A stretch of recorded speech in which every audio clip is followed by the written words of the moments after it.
La parole est à Monsieur Jacques Krabal. Monsieur le Président, mes chers collègues, ma question s'adresse à Monsieur le ministre du Redressement productif. Des mesures pour réduire notre dette, restaurer notre compétitivité, rétablir la croissance et l'emploi ont été mises en œuvre. Le CICE, la BPI, le soutien à l'innovation, l'objectif d'avoir 500 000 jeunes en apprentissage dès 2017, l'adaptation des formations aux besoins des entreprises pour pallier au scandale des 450 000 emplois actuellement non pourvus. Mais ce que nous en prenons pour faire reculer le chômage ne risque-t-il pas d'être remis en cause si nous continuons d'accepter les pratiques du dumping social? Le recours aux travailleurs détachés via des cascades de sous-traitants permet que des personnes soient payées à 2,86 € l'heure.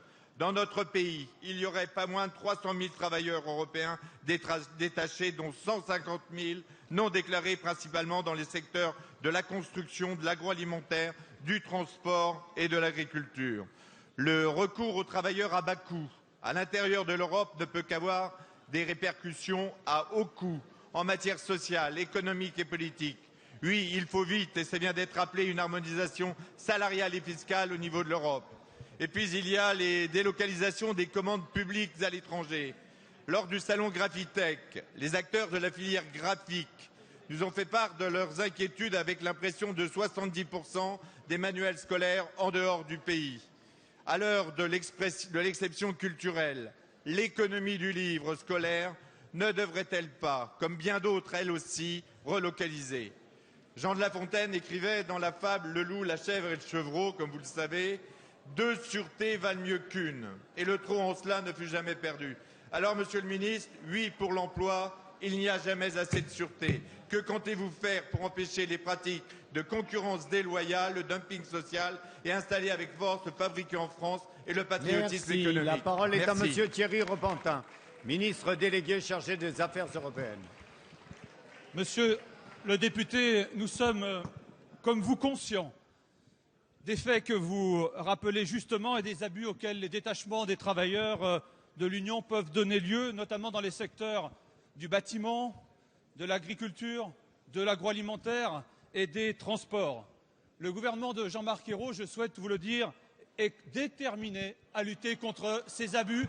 Et c'est pour cela que nous sommes en première ligne aujourd'hui sur les travaux qui se mènent justement sur la directive des détachements des travailleurs. Dans ce cadre, la France insiste pour que les moyens de contrôle soient renforcés afin que les États membres puissent recourir à tous les moyens qu'ils jugent pertinents et nécessaires. Nous sommes également, monsieur le député, très soucieux du problème de la sous-traitance, notamment dans le secteur de la construction, du bâtiment. Nous avons fait part de ces éléments et de la position de la France il y a quelques jours au commissaire Andor en charge de ce dossier, et je l'ai moi-même indiqué à nos amis lituaniens qui auront la présidence de l'Union européenne à partir du mois de juillet prochain.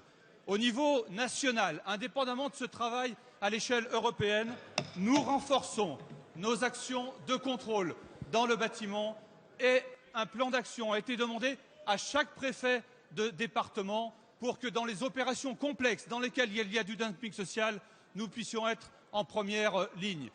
Ça passe aussi par la convergence sociale par le haut. Et c'est pour cela, monsieur le député, qu'à l'occasion de la table ronde à laquelle vient de faire référence le Premier ministre, sera inscrit jeudi et vendredi, à la demande des partenaires sociaux, des propositions que nous porterons à l'échelle européenne pour tirer vers le haut les normes sociales et notamment la mise en place d'un salaire minimal dans chacun des pays, position sur laquelle l'Allemagne vient de nous rejoindre. Merci.